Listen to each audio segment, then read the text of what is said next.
Mr. Adams? Yes, sir. Good evening, Dr. Baker. Good evening. I would like to welcome everyone to the South Fulton Development Authority, DBA Envision South Fulton's regular meeting for Monday, August 29th, 2022 at 6 p.m. Mr. Clerk, can you please call the roll? Yes, good evening to everyone. This is the roll call. The Honorable Mark Baker, Chairman. Present. The Honorable Quinn Bartlett, Vice Chair. Present. The Honorable Arnold Jiggetts, Secretary Treasurer. Present. The Honorable Thant Coleman, Director.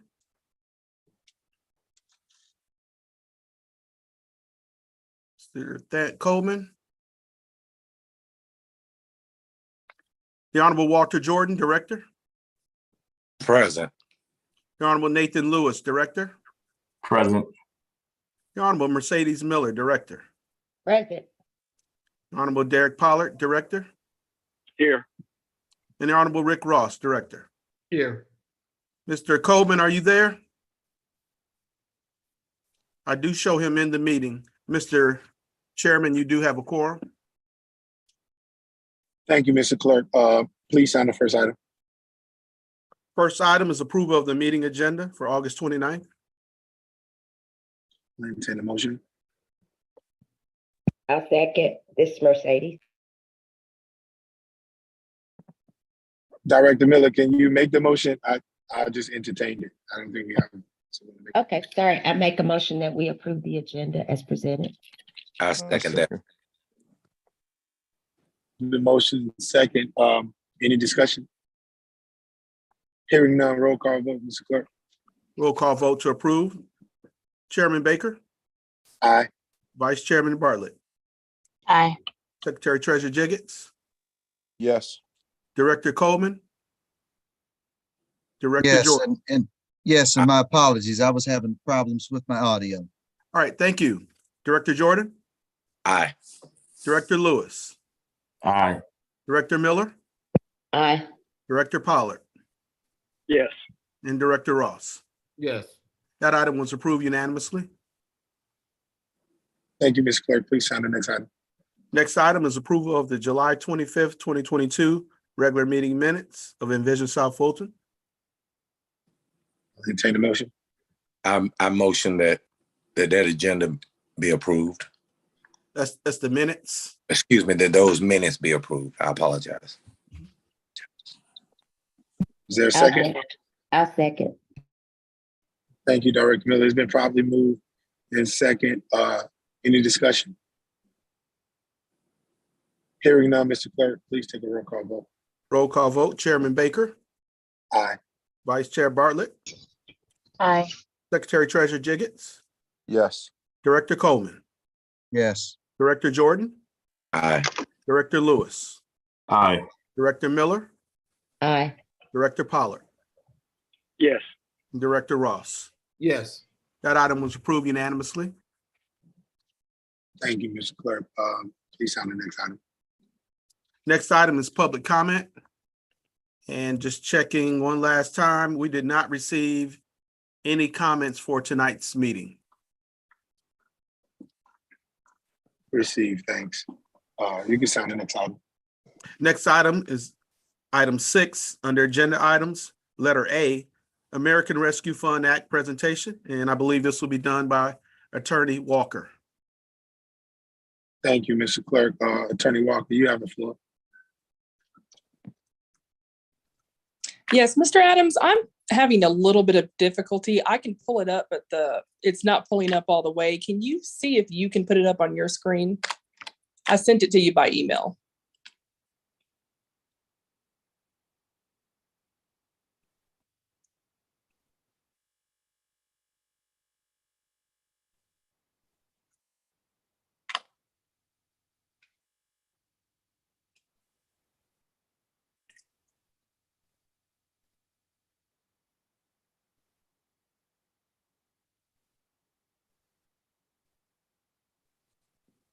Can anyone else hear Mr. Adams? I did not hear him. No. Oh, I'm sorry. I was talking. I was muted. Ms. Walker, I didn't see it in my email. Can you send it to me again? I can pull it up for you.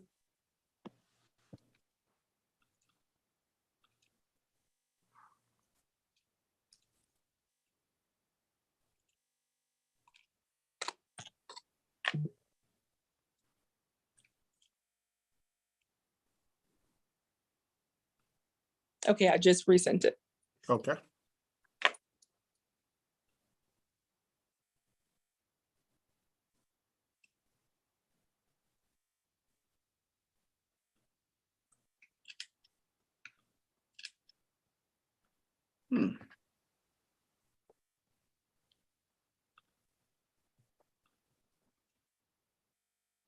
Normally I would have gotten it by now. I don't see it popping. Let me check my spam folder.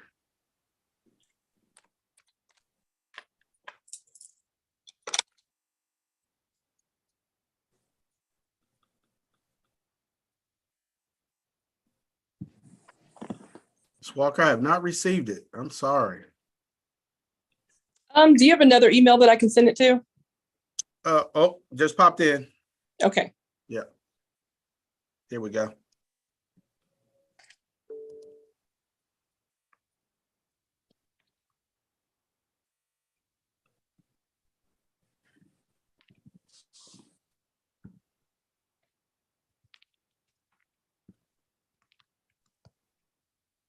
It's loading now. Should be 2 seconds. Okay.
You should be able to see it now. Yes. And if you can just start the slideshow so it'll get go a little bit larger.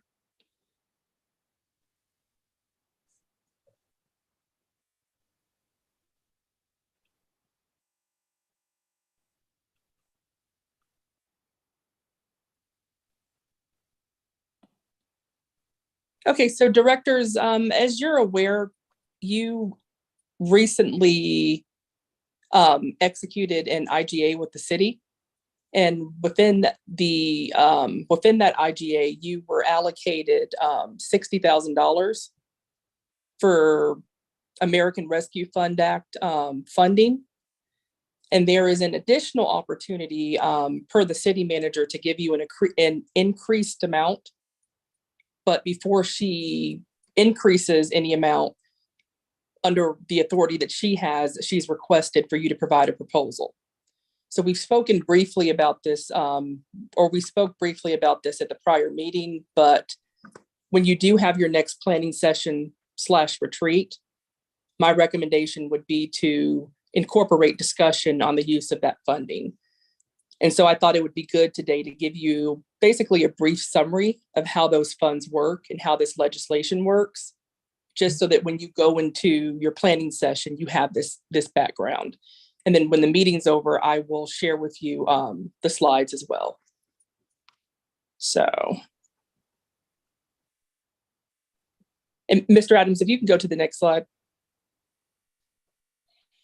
Okay, so basically the American Rescue Plan Act, it's very new legislation.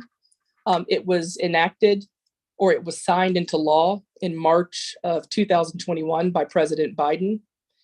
And it's essentially a enormous spending bill. that relates to recovering economically, socially, and all different types of areas from the pandemic, from the COVID pandemic. So the total amount that was allocated was $350 million. And these funds were, this 350 billion, excuse me, billion, not million, but this 350 billion was limited to a category of ARPA funds. And when I say ARPA, I'm referring to the American Rescue Plan Act. So if you hear me say that, you may hear other government officials say that. That's what they're referring to, the American Rescue Plan Act. But under that act, which itself included $1 trillion in financial allocations, under that act, 350 billion exclusively was dedicated to a provision that is known as the coronavirus state and local fiscal recovery funds. And then sometimes you'll hear people refer to this as CSL FRF. So these funds were given specifically to state and local governments in six basic categories. The federal government gave states in the District of Columbia 195 billion, counties 65 billion approx, metropolitan cities 45 billion, tribal governments 20 billion, territories 4.5 billion, and what's referred to under that law is non-entitlement units of local government. They received 19 million approximately. And basically what a non-entitlement unit of local government is a government with a population that has less than 50,000. So if you do not fall within these categories, you were not eligible to receive these fundings directly from the federal government, but the entities here who do receive these funds do have authority under this law to parse out and to allocate certain funding to special entities within their government structure. So that is the basis that South Fulton was able to give you some of this funding. So if you look to your far right, you will see local allocations. The state of Georgia received a total allocation of 4 billion, actually very close to 5 billion, right under 5 billion. Fulton County received 206 million, and the city of South Fulton received 11 million, approximately. If you could change, Mr. Adams.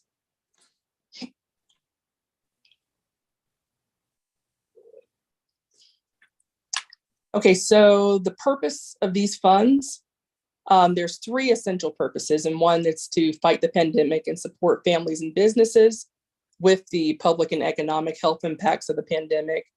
The second purpose is to maintain vital public services amid declines in revenue. And the third purpose was to build a strong, resilient,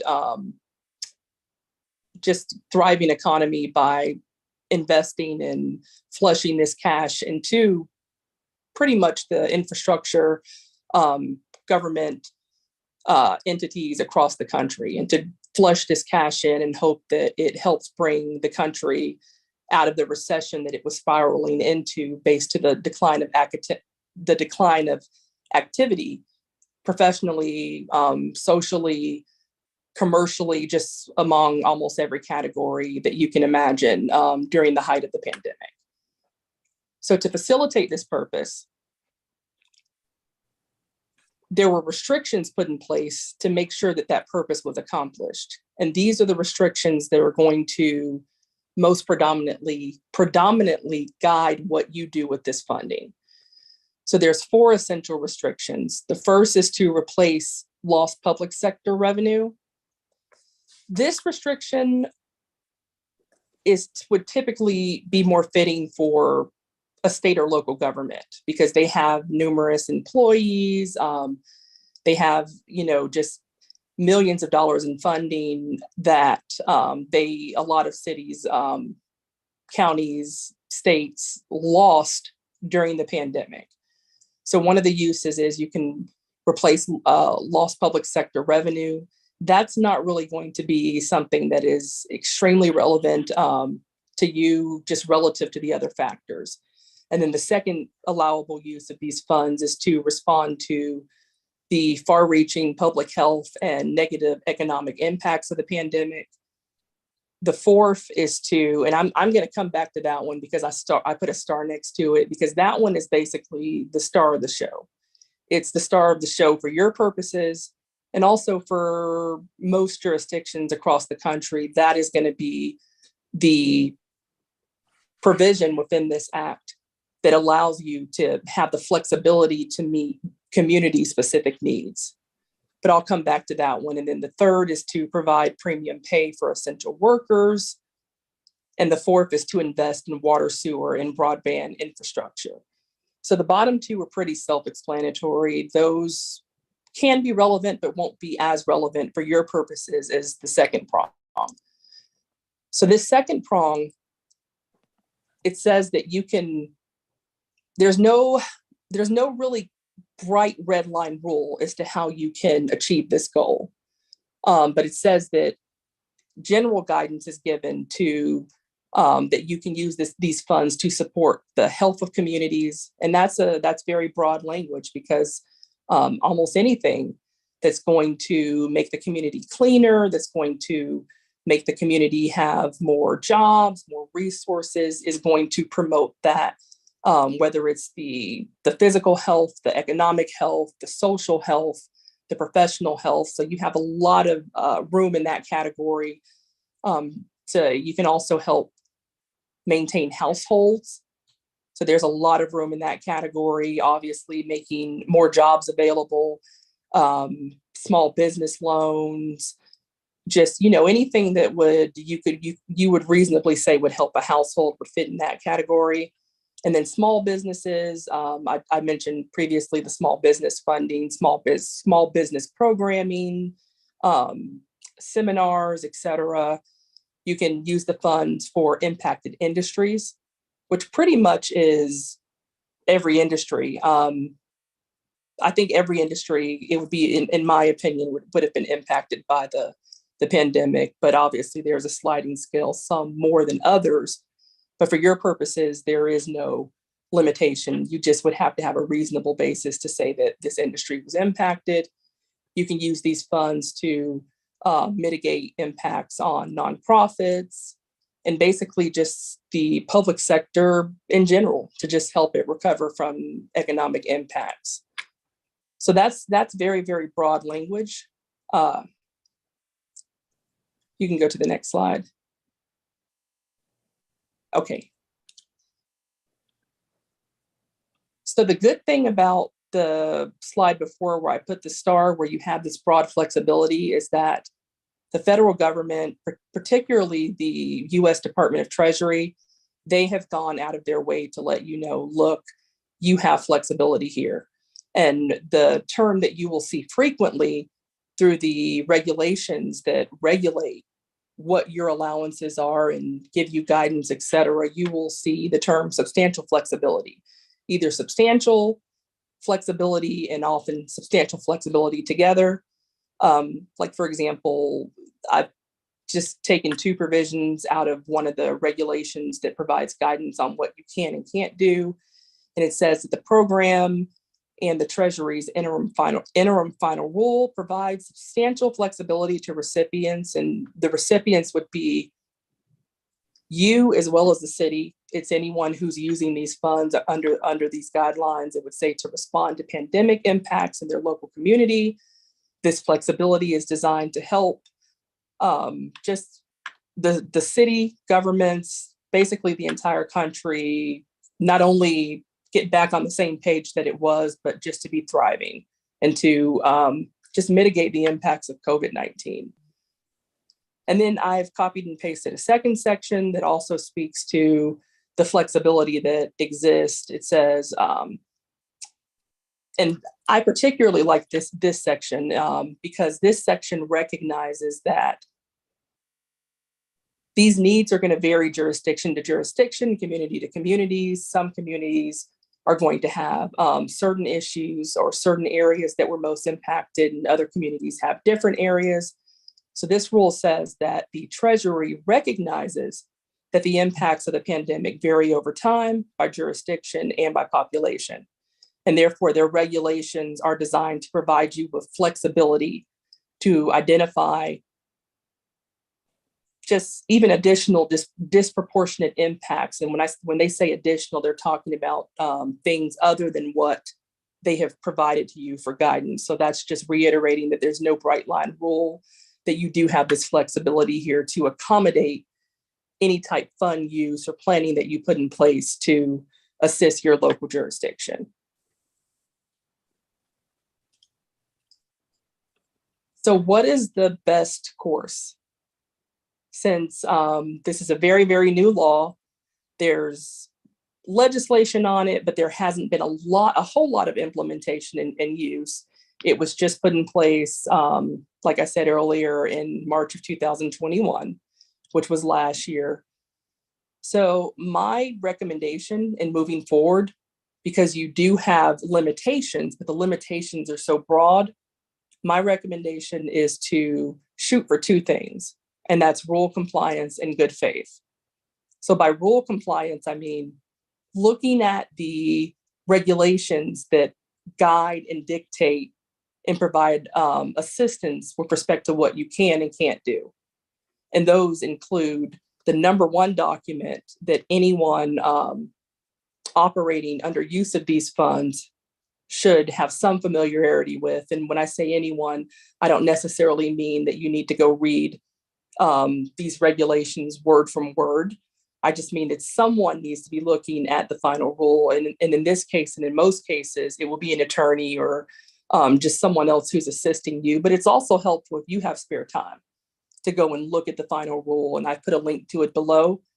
But the final rule is basically, it's the book for the use of these type funds. So there's a lot of information in the final rule.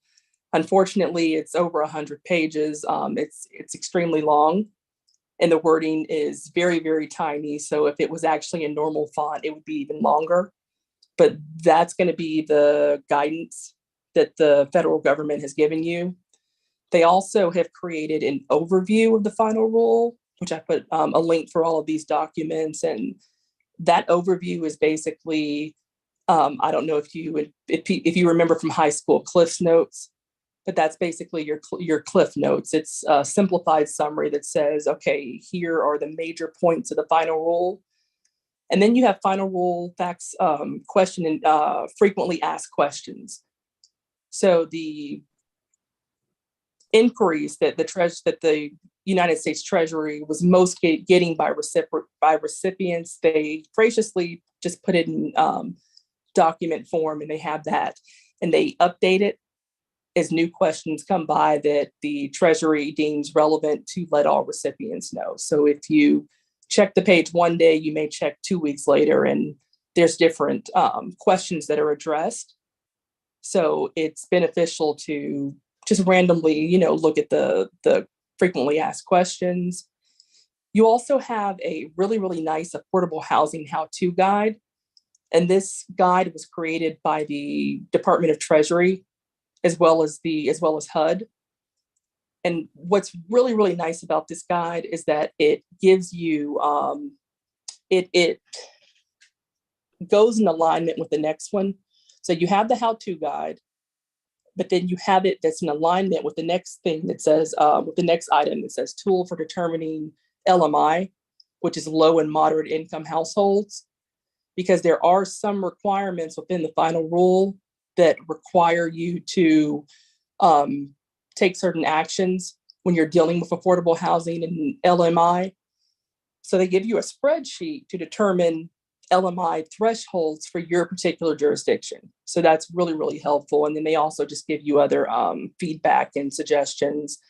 And then you have the final rule webinar and slide presentation, so you can look at those. So you have a lot of good documents that give you the assistance that you really, really need, because this legislation is so new and just so fresh, and it just hasn't been, implemented that much just because of the newness of it. So the number one thing that my recommendation would be for compliance is rule compliance. And then the number two thing is good faith. Because this legislation is so new, you're going to have instances where your questions aren't answered and you want to do something and it seems like it fits, but there's just no guidance on it. But you do know that the Treasury has made it clear to you that, look, you have flexibility here. So I would just say exercise a measure of good faith. If you think that if you could tell to a judge or a court, look, I felt this would fit and here's the reason, and you would be confident with the reason that you're giving, that's how I measure the element of good faith. So just use your instinct, I would say, your collective instinct in any activities that you do. And also, I will provide legal guidance and recommendations as well if you're stuck on an issue. But just trying to operate in good faith and then staying compliant with the guidelines and the rules that have been provided. And so a large question is, okay, is there a timeline for this? Is there a deadline for us to implement these projects or use these funds? And yes, there is.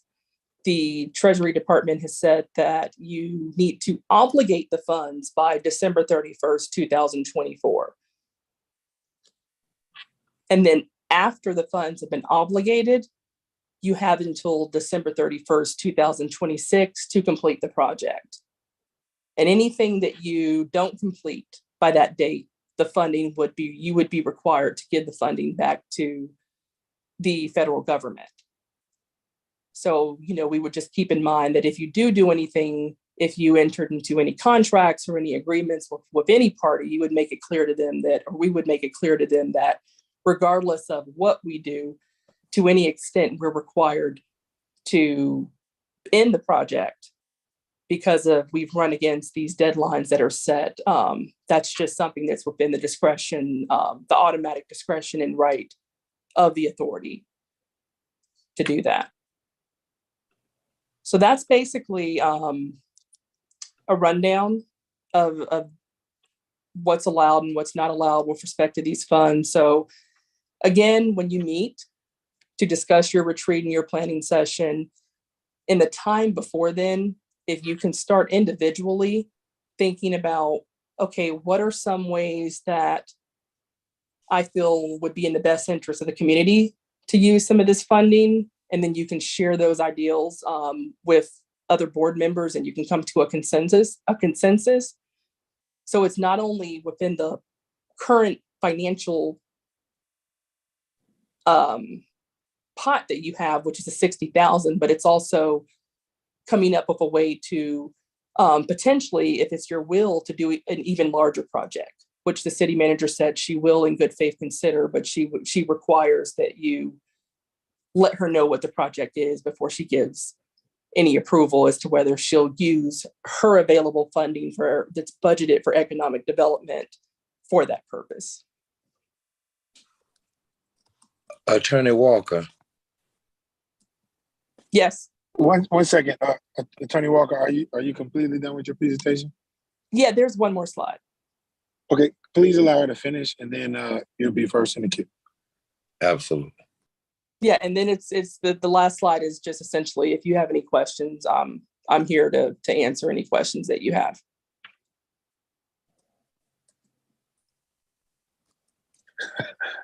Okay, Director Jordan, you have the floor. Yes, I have two questions. My first question would be the 60,000 that we've already received. Do we have to spend that and allocate it to a specific job before we are allowed to get the second set of fundings? That would be my first question. And then my second question would be, on what basis would the Development Authority merit the American Rescue Funds? Okay, so regarding your first question, do you have to spend the 60,000 to have access to the second sum? And the Correct. answer to, based on the city manager, my conversation with the city manager is no. And that's also pursuant to your IGA. Your IGA gives you the right of immediate access to those funds. However, you have the option when you meet collectively to discuss what your vision is, you have the option to say, well, you know what?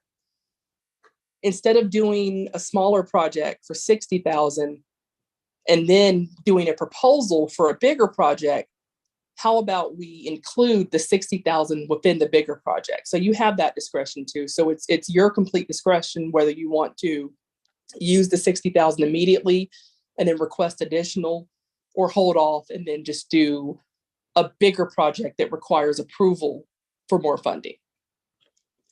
And then with respect to the second question, if I understand you right, are you asking, is there a way that the authority, the development authority, can get funding directly as far as applying? Is that what the inquiry is? No, the inquiry is more on what basis, and I know you gave examples of the Good Faith Act, but give us, I'm looking for an example of something that we would use the funds for. So one example could be you can give small business loans.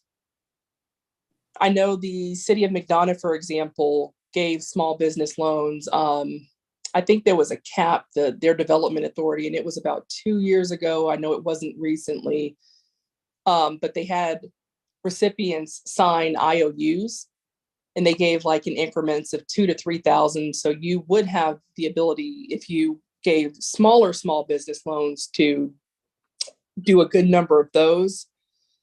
You can do seminars, as far as you can bring in subject matter experts or different groups to discuss different things that are relevant to the pandemic, such as health issues, employment assistance. You could do a job fair. You could do, you can bring in programming for, just different areas that may fall within, just any of those categories that are mainly under that star, because that's going to be the crux of your flexibility. But really anything under those 4 categories that you think would reasonably fit, you basically have a open canvas. And I think that's why it's going to be really helpful when you guys have your planning and your vision session, for you to be able to talk and share your vision as to what you would like to see based on what you feel a need may be within the city in those areas. Absolutely an amazing response to my questions. Thank you so very much. Thank you. Any further questions? I have a question. So, Attorney Walker, if we put forth a proposal to the city manager, does it then have to go through council, or is it her decision? It is her decision within the funding that's been allocated for economic development. So as long as she stays within the budget that's been approved to her, it's her decision. And if it's outside of the scope of authority that she has, then she would have to get approval from the council. And she has shared with me what her limitations are. And I didn't ask her what her limitations were. And she may share that, but she was very clear that she does have funding that's within her budget that we could use. Okay, so has the budget been approved, and will we go over our budget at some point? Okay, so the city budget is in the process of being approved. And it's my understanding that very recently they had different department presentations, and that they are attempting to get the city budget approved before the start of the new fiscal year, as state law requires, which would be October 1st, the first day of the city's new fiscal year. So that's in progress. As far as your budget, pursuant to your IGA, you are required to give quarterly financial updates to the city. And we have recently, Chairman Baker, myself, and Director Jiggetts, who is the secretary/treasurer, we have had correspondence by email with the city finance department as well as the city manager, asking for that information so that we can give that quarterly update. your finances exclusively since the inception of the development authority by your choice has been handled exclusively by the city. So that means that if someone takes money out of your fund, they go through the city. If they put money into your account, they go through the city because the city maintains your accounts. So we have requested that information. We have been assured by the finance director that she will have that information to us at least a week before October 4th. Once I get that information, I will then be able to bring a proposed budget to you, which is going to be based on the last budget that you adopted, with the numbers changed to reflect what your current balance is. And then you would then go through a budget process similar to what you did previously to finalize your budget. And that would basically be you giving direction as to how much in the different categories you want to allocate for certain actions and activities, as well as if you want to include any additional activities or line items. But we should be able to do that hopefully shortly after October 4th when we get that financial information from the finance department. Okay, thank you.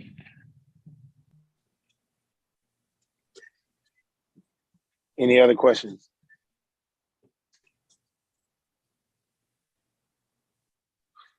If nothing else, thank you, Attorney Walker, for that presentation. We'll just go on to the next item. Mr. Clerk. Next item, it's letter B under agenda items, planning/retreat discussion. Attorney Walker. Yes, so this is basically, I suggested last meeting and during the presentation that I think this would be the perfect time for you to set some dates to have a planning retreat.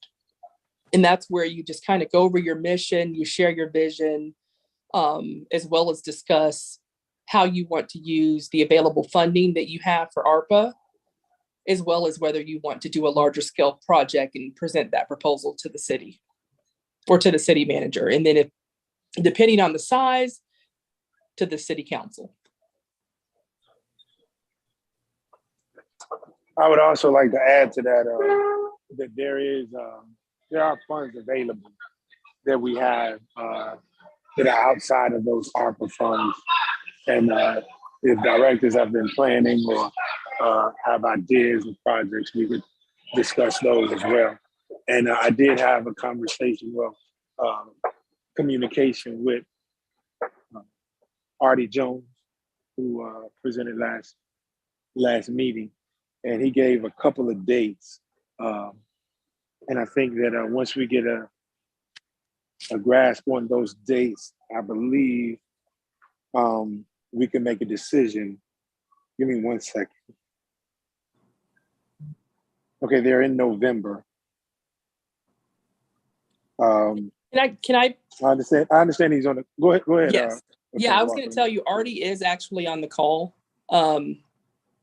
I know that he's communicated with Director Jiggetts that Thursday, Director Jiggetts and myself, that Thursday is his best availability, but he is on the call if you'd like to ask him. Hold on 1 second. I'm looking at, I think the Thursday was the day that we had November 10th out of the days that he gave us for the 8th, 9th, and 10th of November. November 10th, he's available. And I believe that if, I don't know if we would have to take an action to agree to that date, but those were the dates that he submitted. And Mr. Jones, if you'd like to speak regarding the training and what would it entail, you have the floor. Thank you so much for joining me. Okay, thank you. I appreciate it, Dr. Baker. What I have is the November There's a particular facilitator, a trainer that I've worked with for some time now, the last couple of years. And she's an excellent facilitator. She's from the University of Georgia called Vincent Institute. She's been there since 2017. But all of the economic development organizations that I'm working with, I have chosen her to meet with each of the organizations, and each of the strategic planning sessions are very much different. It's dependent upon the needs of the organizations. She gave me a number of dates in which I shared several dates with yourself, and I believe that November 10th was the date. Thursday, November 10th was the date that you said it might work for the Development Authority, South Fulton Development Authority, to meet with her. But she was going to, what the plan is right now is to try to meet from 8:30 in the morning until 4:30 p.m. Right now, the venue is actually in College Park at the Gateway Marriott Hotel. This would be a full day, breakfast, lunch, morning snacks and afternoon snacks, coffee, tea would be available for the directors. She's going to be working with us in talking about our various responsibilities and the responsibilities working with each other, working with the city, and also development authorities. I believe that she's actually going to have some type of expert development authority type person to be there to make a presentation to us also, or at least a person that focuses on economic development at the meeting. At this time, if there are any other items that you would like to be covered during that meeting, or time set aside during that meeting for other items, just need for you to let me know. And also, of course, the board to let me know if that date works. She gave me about 6 or 7 different dates, in which 3 of the dates have been taken already, in addition to the November 10th date. But I'm here to address any questions that you might have, and it also provides you with a few alternative dates if Thursday, November 10th did not work. Thank you so much, Mr. Jones. Any questions for Mr. Jones or suggestions?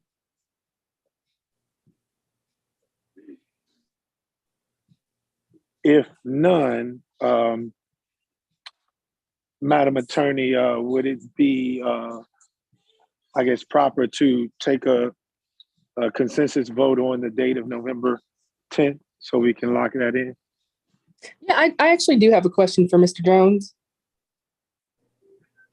Yeah. Yeah, Yes, Director ma'am. Jones, are there any funding requirements? Because we would need, or I would suggest at this meeting, if there are, to get approval for those. And you would also need to establish a date if possible at this meeting. But I guess, Mr. Jones, that my first question was, do you have, are there any funding requirements that we would need to get approval for? No, this one is on economic development. As I came in as the new director of economic development, and I've been listening and talking to the various organizations. I've spoken with all the chairs of the organizations that I've been working with, and also some of the board members. I felt that starting anew, and also getting the board members getting to know me getting to know the board members, and also getting some good training at the same time would be a great opportunity for us to work together. So there are no funding requirements. This is all coming from the economic development budget. Okay, thank you, Mr. Jones. A typical Artie Jones move. Definitely, So I and I appreciate really that. That's, yeah. Yes. Again, thank you so much, Mr. Jones, for making that to no cost to the Development Authority. And I would like to entertain a motion to have this training on November 10th at this time, Thursday, November 10th.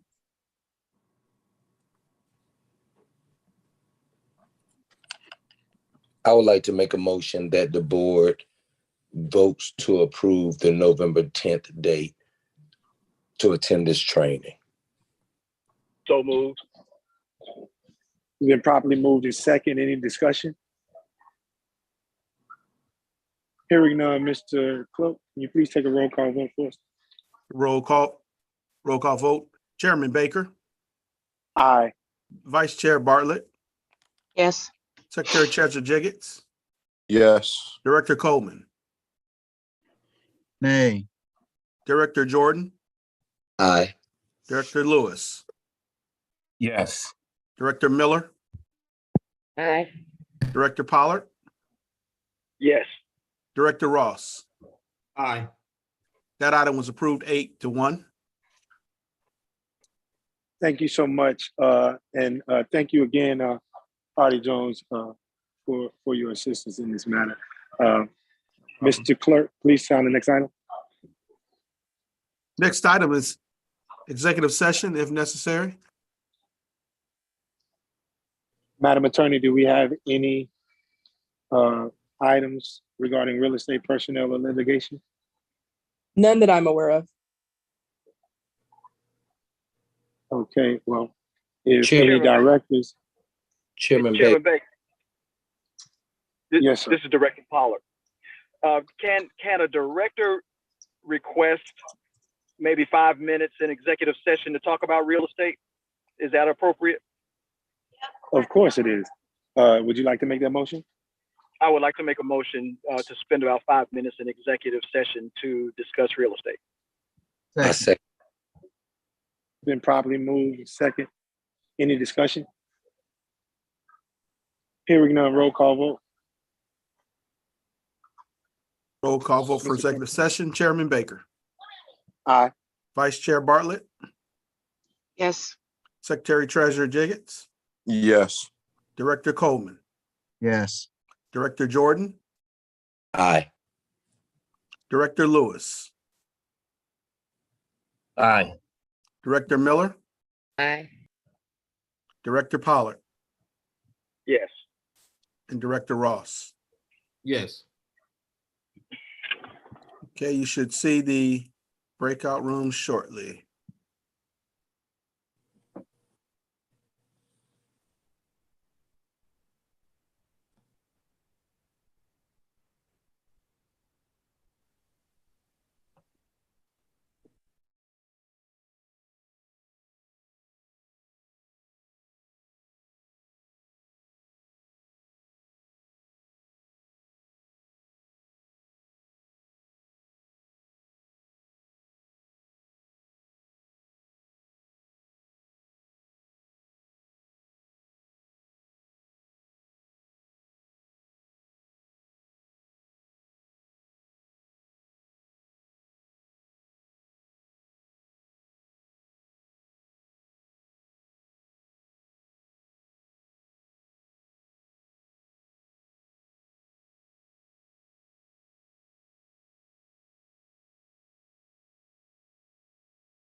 Director Adams.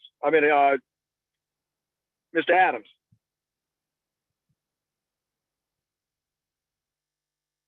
Mr. Adams.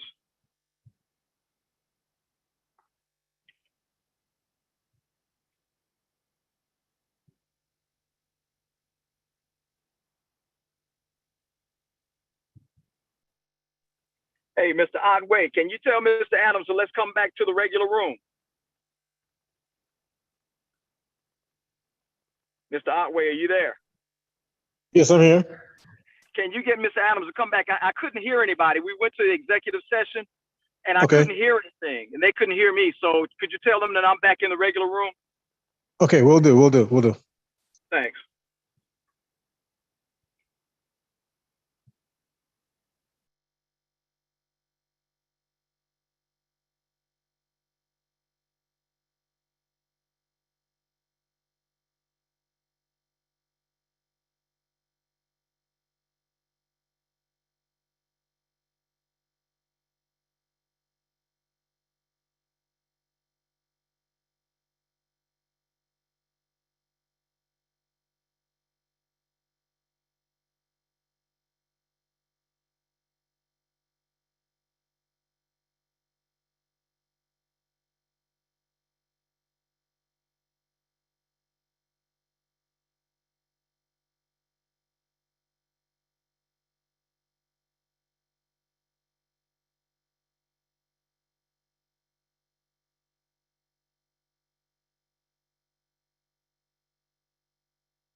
Mr. Chairman, we're back in live session.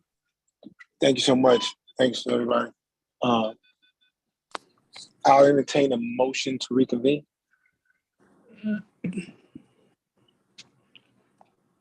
I make a motion that we come out of executive session back into regular session. Second. Is there a second? Okay. It's been properly moved in second. Any discussion? Hearing none, please take a roll call vote, Mr. Clerk. Roll call vote, Chairman Baker, Aye. Vice Chair Bartlett, Yes. Secretary Treasurer Jiggetts, Yes. Director Coleman, Aye. Director Jordan, Aye. Director Lewis, Aye. Director Miller, Aye. Director Pollard, Director Ross, Aye. Director Pollard. We are reconvened at 7:11 p.m. Thank you. Receive, thanks. I'll entertain a motion to adjourn. Actually, for the record, Mr. Clerk, were there any formal actions taken in executive session? There was no formal action taken in executive session. Thank you so much. I'll entertain a motion to publicly adjourn. I make a motion that we adjourn our meeting. I second. Thank you. Is there a second? I second. It's been properly moved in second to adjourn. Any discussion? Hearing none. Roll call vote, Mr. Clerk. Roll call vote, Chairman Baker, Aye. Vice Chairman Bartlett, Yes. Secretary Treasurer Jiggetts, Yes. Director Coleman, Aye. Director Jordan, Aye. Director Lewis, Aye. Director Miller, Aye. Director Pollard, Director Ross. Aye. Mr. Chairman, Directors, we are adjourned at 7:12 p.m. Thank you. Thank you so much, Mr. Clerk. Thank you, Madam Attorney. Thank you so Have a much, good day. Mr. Jones. Thanks, I everyone. appreciate you so much. Y'all have a good evening. Have a great evening, everyone. Take care of you. Safe.